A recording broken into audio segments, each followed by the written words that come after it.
जय हिंद दोस्तों। देखिए अभी झारखंड बोर्ड यानी जैक बोर्ड के क्लास 9th और क्लास 11th वालों का टर्म 1 का जो ऑब्जेक्टिव परीक्षा था वो तो खत्म हो गया। अब इसके आगे क्या क्या होगा इस वीडियो में आपको बताएंगे कि सब्जेक्टिव एग्जाम कैसे होगा और कब ये 9th और 11th का सिस्टम खत्म होकर के आप लोग 10th और 12th में चले जाओगे, रिजल्ट कब आएगा, कैसे क्या होगा, सारा चीज इस वीडियो में हम बताएंगे, तो आप लोग अंत तक देखना। ठीक है, देखिए झारखंड बोर्ड के 9th और 11th सब्जेक्टिव एग्जाम 2022। सबसे पहले बात करें कि परीक्षा तिथि यानी एग्जाम डेट कब है। जून में आप लोगों को पता है एग्जाम होना है सब्जेक्टिव वाला और अभी चल रहा है मई, अगले महीने परीक्षा है। तो आपको करना क्या दोस्तों, ध्यान से मेरी बात को समझिए। आपको रूटीन का वेट नहीं करना है, एग्जाम डेट का वेट बिल्कुल भी नहीं करना है। आप जान रहे हो ना कि जून में परीक्षा है, इतना ही काफी है। जून में कभी भी हो, फर्स्ट वीक में हो, सेकंड वीक में हो या थर्ड वीक या लास्ट वीक, कभी भी हो, जून में आप तैयार रहिए। आपके पास सिर्फ और सिर्फ मई भर का टाइम है। ठीक है, और जो भी 3 चैप्टर 4 चैप्टर आपका सब्जेक्टिव में सिलेबस दिया गया है उस सिलेबस को आप पूरा कीजिए और एग्जाम हॉल में जाकर के अच्छे से एग्जाम दीजिए, क्योंकि ऑब्जेक्टिव प्लस सब्जेक्टिव दोनों का वैल्यू है। रिजल्ट का वैल्यू अभी आपको पता नहीं चलेगा जब आप 9th में हो, भविष्य में 1 साल बाद अगले साल कभी भी इसका यूज हो सकता है, कभी भी इसका कोई भी काम पड़ सकता है। इसलिए 9th और 11th को कभी भी ढील डाल मत करना।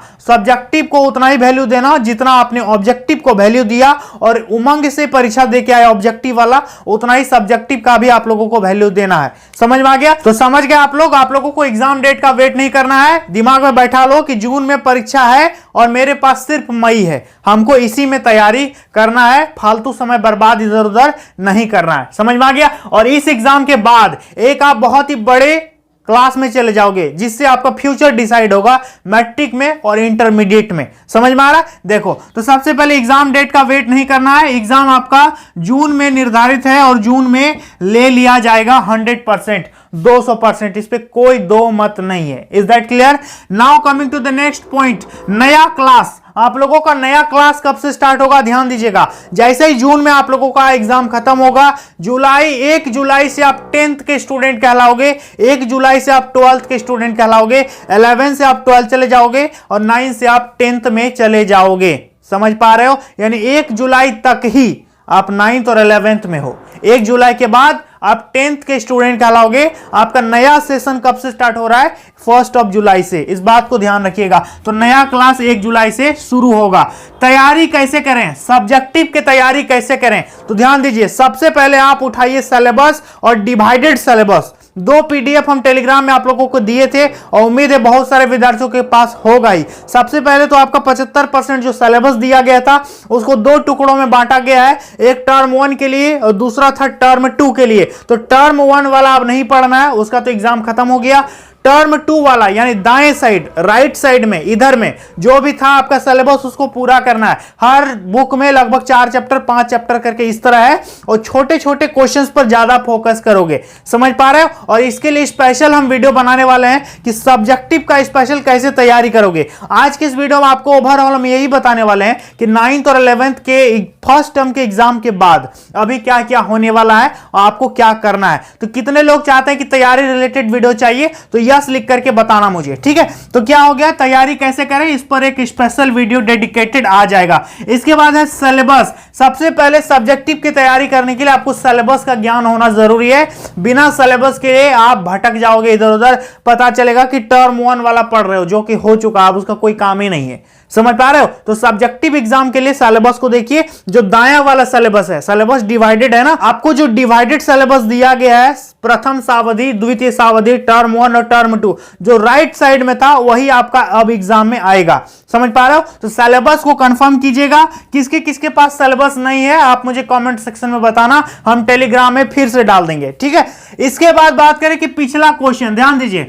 बहुत सारे बच्चों का यह क्वेश्चन आ रहा था कि जो टर्म 1 का एग्जाम हो गया ऑब्जेक्टिव वाला, ठीक है, क्या उस सिलेबस से इस बार क्वेश्चन फिर आएगा क्या? तो ऐसा बिल्कुल नहीं आएगा। आपका जो परीक्षा हो गया सो हो गया, अब उससे कोई मतलब नहीं है। सिर्फ आपको उसका रिजल्ट से मतलब है, उसका किसी भी प्रकार का कोई क्वेश्चन आने वाले एग्जाम में नहीं पूछा जाएगा। अभी जो आपका एग्जाम होगा जून में, उसके लिए स्पेशल डेडिकेटेड सिलेबस है जैक ने डिवाइड कर दिया है, टर्म 2 का सिलेबस अलग है, टर्म 1 को टर्म 2 से कोई मतलब नहीं है और टर्म 2 को टर्म 1 से कोई मतलब नहीं है, दोनों सेपरेट है, दोनों इंडिपेंडेंट है। लेकिन जब रिजल्ट बनेगा तो फिर दोनों जुड़ जाएगा। समझ पा रहे हो यहां पर? तो ये हो गया पिछला क्वेश्चन आपका बिल्कुल नहीं आएगा, पिछला क्वेश्चन अब नहीं पढ़ना है, ना ही उसको रिवाइज करना है, सिर्फ और सिर्फ आपको आगे देखना है, ओनली सब्जेक्टिव देखना है। ऑब्जेक्टिव क्वेश्चन इस एग्जाम में नहीं पूछा जाएगा, सिर्फ सब्जेक्टिव पूछेगा। हो सकता है कि छोटा छोटा क्वेश्चन 2-2 मार्क्स का पूछ ले, लेकिन छोटा छोटा पूछेगा, ऑप्शन देकर के नहीं पूछेगा कि भारत का राजधानी कहां है, दिल्ली, मुंबई, कोलकाता, चेन्नई, 4 ठो ऑप्शन एक ठो गोल गोल कर दोगे, वैसा बिल्कुल भी नहीं होगा। आपको लिखना पड़ेगा कॉपी में पेन से, ठीक है? आपको लिखना पड़ेगा क्वेश्चन आंसर, लंबे चौड़े क्वेश्चन आंसर लिखने पड़ेंगे, मैथ बनाना होगा, आंसर निकालना होगा, प्रूव करना होगा थ्योरम वगैरह को, इस टाइप से क्वेश्चन आएगा। पिछला वाला एग्जाम ओएमआर शीट में हुआ था, लेकिन ये वाला जो एग्जाम है आपको आंसर शीट दिया जाएगा, क्वेश्चन बुकलेट दिया जाएगा, आपको लंबे चौड़े आंसर लिखने होंगे, उस पर डिटेल्ड से बताना पड़ेगा। समझ पा रहे हो? 40 अंक का क्वेश्चन पूछा जाएगा, प्रश्नों की संख्या लगभग 19 होगी, जिसपे से आपको लगभग 14, 15, 16 बनाना पड़ेगा। समझ पा रहे हो? और 40 अंक का होगा, पिछला तो 40 हो गया, और इसमें भी आपको 1.5 घंटे का ही टाइम दिया जाएगा। Is that clear? इसके बाद रिजल्ट कैसे बनेगा? तो देखिए 9th और 11th वालों का रिजल्ट कैसे बनेगा। अभी जो आपने दिया टर्म 1 प्लस टर्म 2 जून में होगा, दोनों को मिला करके फाइनल रिजल्ट आपका बना दिया जाएगा, और फिर ये रिजल्ट आपका क्या कहलाएगा? 9th का रिजल्ट और 11th का रिजल्ट कहलाएगा। इस रिजल्ट को आप लोग अच्छे से करके रखिए, और जो कुछ भी आप कर सकते हो आपने कर लिया ऑब्जेक्टिव में। अब सब्जेक्टिव में भी ध्यान दो, जिस भी विद्यार्थी का ऑब्जेक्टिव थोड़ा सा खराब चला गया है, 32, 33, 31, 29, 26 नंबर आ रहा है, तो आप सब्जेक्टिव वाला से मैनेज कर सकते हो। समझ पा रहे हो?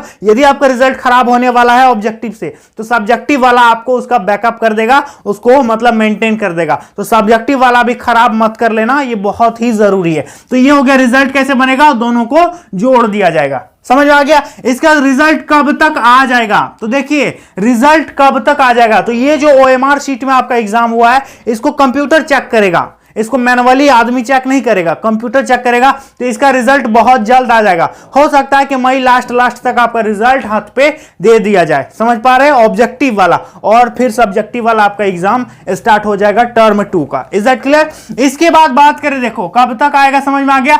10th 12th कब से शुरू करें?